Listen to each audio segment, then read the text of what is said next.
अंतर्राष्ट्रीय महिला दिवस के अवसर पर आज जो हमारे साथ शख्स हैं उनका नाम है अलका तिवारी। वो 1988 बैच की आईएएस हैं। झारखंड राज्य मुख्य सचिव के पद पर भी रही हैं और वहां से रिटायर होने के बाद वो आज झारखंड राज्य मुख्य निर्वाचन आयोग की आयुक्त नियुक्त की गई हैं।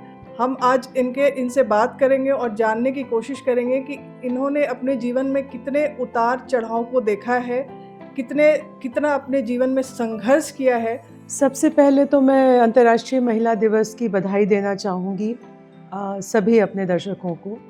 और मैं जीवन को संघर्ष के रूप में नहीं देखती हूँ, लेकिन ये सही बात है कि जब एक लड़की होती है या कोई महिला होती है तो उसके लिए जीवन थोड़ा अलग होता है पुरुषों के कंपैरिजन में। और शुरू से ही जिस तरह का एनकरेजमेंट और जिस तरह का मुझे लगता है वातावरण हमारे समाज में लड़कों को दिया जाता है, शायद लड़कियों को नहीं दिया जाता है।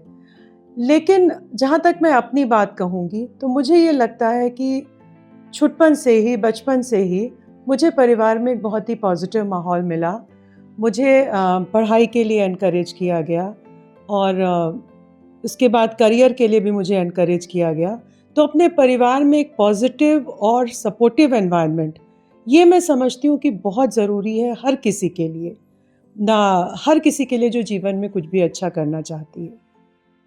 मैम, जब आप 1988 में जब आपने आईएएस का ये एग्ज़ाम निकाला तो उस टाइम कितनी महिलाएं आपके साथ थीं? मुझे जहाँ तक याद है हमारे बैच में कुल 20 महिलाएं थीं। टोटल बैच लगभग 119-120 का था, जिसमें से 20 महिलाएं थीं। और उस समय में जो आंकड़े थे उस हिसाब से उस वर्ष में सबसे अधिक संख्या में लड़कियां आई थीं आईएएस में। तो वो एक अच्छा साल था लड़कियों के लिए। मैम, आज के दौर पे अगर बोला जाए तो पढ़ाई मतलब आजकल ऑनलाइन बहुत ज़्यादा हो गया है, स्टूडेंट्स को बहुत हेल्प मिल रहा है एजुकेशन में, और आपके टाइम में बहुत दिक्कत था। तो वैसे में आपने कैसे अपना यूपीएससी के लिए कैसे अपने आप को प्रिपेयर किया? जैसे अभी से और उस समय जब मतलब आज से 1987 1988 की बात जब हम लोग करें तो आजकल की जनरेशन के बच्चे इमेजिन भी नहीं कर सकते हैं कि हम लोग किस तरह से पढ़ते थे, क्योंकि कोई इंटरनेट नहीं था, गूगल नहीं था, आपके पास डिजिटल मटेरियल नहीं था। जो कुछ भी था आपके पास, या तो आप लाइब्रेरी में जाएंगे, आपके पास जो बुक्स हैं, जो मटेरियल है, उसी के आधार पर आप तैयारी करते थे। और निश्चित रूप से मटेरियल कम होता था आपके पास, लेकिन आप उसमें ज़्यादा थॉरो होते थे। तो ये एक चीज़ थी जो शायद पहले बच्चे करते थे, और मेरा भी अनुभव रहा है कि जितना भी मटेरियल है वो हम लोग बहुत अच्छे से तैयार करते थे, बहुत अच्छे से पढ़ते थे।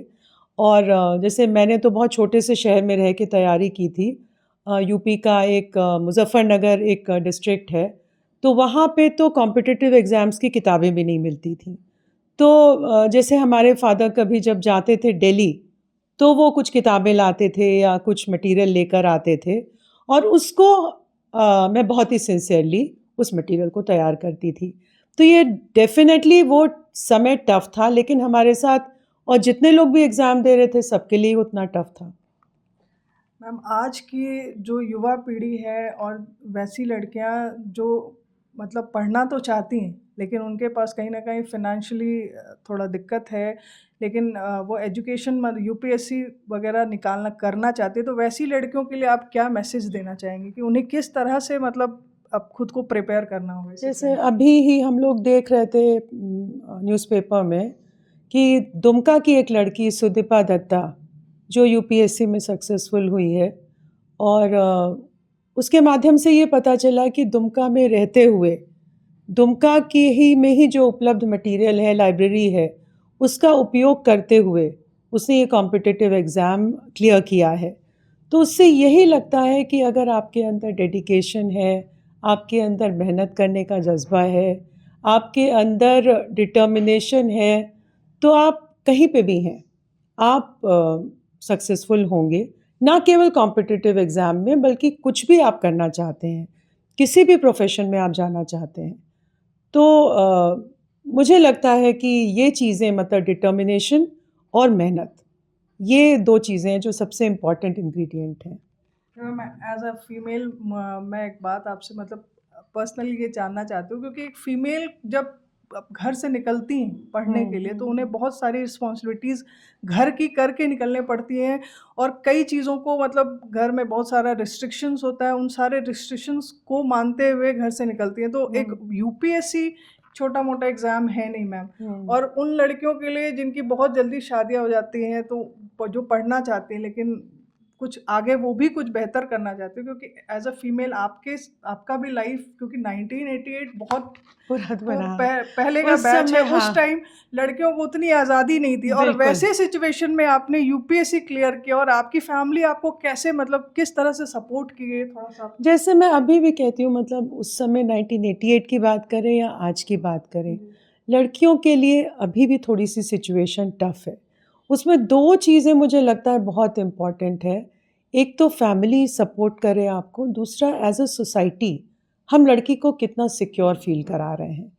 क्योंकि जो तुमने ये बात कही ना कि बाहर निकल के जाना, पेरेंट्स इसलिए नहीं डरते हैं कि वो कंज़र्वेटिव हैं। पेरेंट्स इसलिए डरते हैं क्योंकि सोसाइटी सेफ़ नहीं है।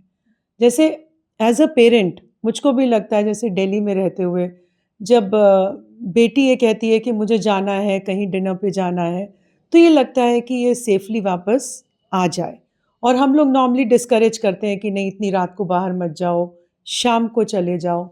तो ये एज़ अ सोसाइटी मुझे लगता है हम सभी लोगों को सोचना है कि हम लड़कियों को कैसे सिक्योर फ़ील कराएँ।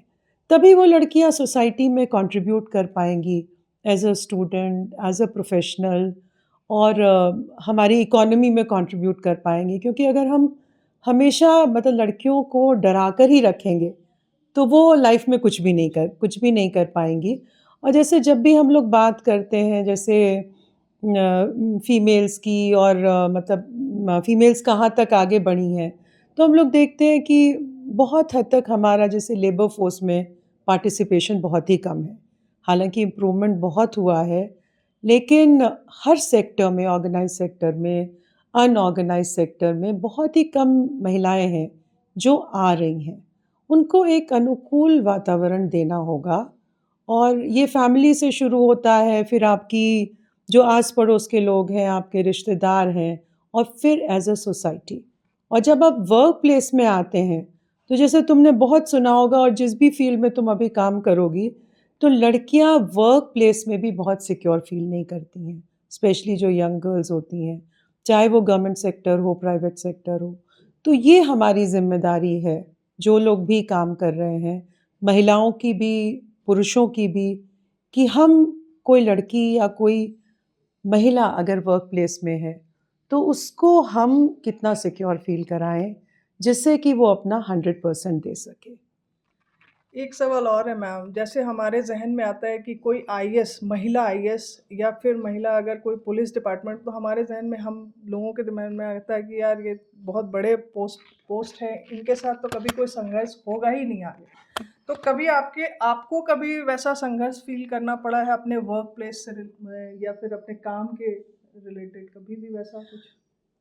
ये जैसे बहुत ही मुझे लगता है कि बहुत ये ऐसा इश्यू है जिसमें बहुत ईज़िली बात की नहीं जा सकती है, और बहुत यंग एज से जब मतलब हम लोग नौकरी में आए थे, और जब आपकी पहली पोस्टिंग होती है, आप अपने वर्क एनवायरनमेंट में maybe you are the youngest person, तो एक बहुत ही अलग तरह का माहौल है। आप फीमेल भी हैं, आप सबसे यंग भी हैं, तो एक बहुत ही वो एक टफ स्ट्रगल होता है। लेकिन मेरा हमेशा ये एटीट्यूड रहा कि जब हम वर्क प्लेस में हैं, तो हमें ये भूल जाना होगा कि हम महिलाएँ हैं या हम लड़की हैं। और मैंने अपने साथ जिन भी लड़कियों ने या फीमेल्स ने काम किया, चाहे वो कलीग्स हैं या सबऑर्डिनेट्स हैं, मैंने उनको हमेशा यही बताया कि आप ये मत सोचो वर्क प्लेस में आकर कि मैं लड़की हूँ, मैं जिनके साथ मैं काम कर रही हूँ, मुझे इनके साथ कोई किसी तरह का इमोशनल कनेक्शन बनाना है। तुम्हें अपना काम करना है, और चाहे तुम मेल हो या फीमेल हो, तुम्हें वो काम करना है। तो अगर वो एटीट्यूड रहता है, आप एज़ अ प्रोफ़ेशनल काम करते हैं, तो शायद सिचुएशन थोड़ी-सी बेटर होती है। लड़की होने का, फीमेल होने का एक वो आपका एक इंटीग्रल पार्ट है, उससे तो आप नहीं बच सकते हैं। बट आप अपनी तरफ से ये कोशिश कर सकते हैं कि मैं अगर एक ट्रू प्रोफेशनल की तरह काम करूं, कोई भी प्रोफेशन हो, तो सिचुएशन को हम काफ़ी हद तक अपने नियंत्रण में कर सकते हैं। तो ये थी हमारे साथ आईएएस अधिकारी अलका तिवारी मैम, जिनसे हमने जाना कि कितना इन्होंने अपने लाइफ में उतार चढ़ाव देखे हैं। ये 1988 में इन्होंने आईएएस का एग्ज़ाम निकाला और कैसे इनके फैमिली ने इन्हें सपोर्ट किया उस टाइम जब लड़कियों को बाकी घरों में लड़कियों पे इतनी ज़्यादा बंदिश थी, उस टाइम इनको इनकी फैमिली ने बहुत ज़्यादा सपोर्ट किया। और उस टाइम ना इनके पास इंटरनेट था, ना कोई ऐसा एजुकेशन हेल्प था कि इन्हें बहुत आराम से पढ़ाई ये कर सकती थी। उस टाइम ये लाइब्रेरी जा कर के अपना पढ़ाई की, साथ में खुद से नोट्स वगैरह रेडी किया, क्योंकि इनके अंदर एक जज्बा था कि इन्हें आईएएस एग्ज़ाम निकालना है। और इन्होंने उस सारी चीज़ों को साइड करते, अपने लाइफ का जितना भी स्ट्रगल था उनको साइड करते हुए इन्होंने आईएएस एग्ज़ाम कंप्लीट किया। तो ये हमारे लिए एक बहुत बड़ा इंस्पिरेशनल एक स्टोरी है जो हमने आज मैम से जाना। इसके लिए बहुत बहुत धन्यवाद मैम। थैंक यू, बहुत बहुत धन्यवाद। प्रभातखबर.com, विश्वास वही, रफ्तार नहीं।